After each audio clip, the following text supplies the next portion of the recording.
Gimana caranya melihat orang tuh bercerai atau tidak sebelum dia menikah? Ada 2 parameter yang paling parah. Satu, lihat biaya pernikahannya berapa. Karena semakin tinggi biaya pernikahan, semakin tinggi kemungkinan dia bercerai. Yang kedua, lihat bagaimana dia mengeksposur diri dia di media sosial. Karena semakin dia mengekspos diri dia di media sosial, semakin tinggi juga perceraian. Ngeri kan?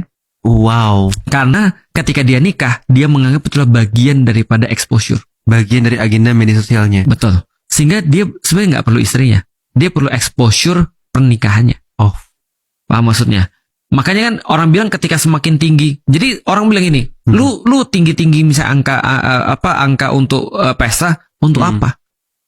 Lu mau nunjukin sama siapa? Gitu maksudnya. Kalau lu mau nunjukin sama istri lu sendiri bahwa lu bahagia sama dia, lu nggak perlu posting itu ke media sosial.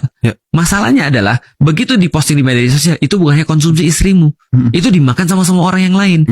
Istrimu malah nggak makan itu.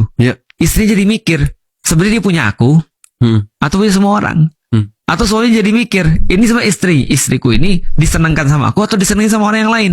Karena dia terus-menerus untuk cari perhatian di media sosial. Itu problematikanya. Dan menurutku ya, setelah aku ngelihat beberapa waktu ini, kayaknya benar banyak perceraian di Indonesia dipengaruhi oleh itu. Dan itu berarti 2020 akan lebih banyak lagi. Wow. Karena itu sudah jadi pola.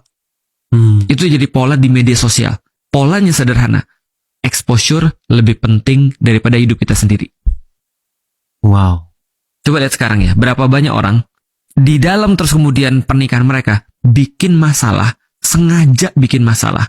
Di fabricated masalah itu glorify lagi untuk dapat followers, untuk dapat perhatian.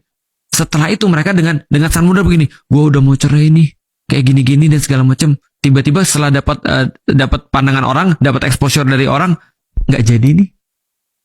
Paham nggak maksudnya? Dan ada yang benar-benaran jadi. Gara-gara itu mereka merasa bagus nih ternyata.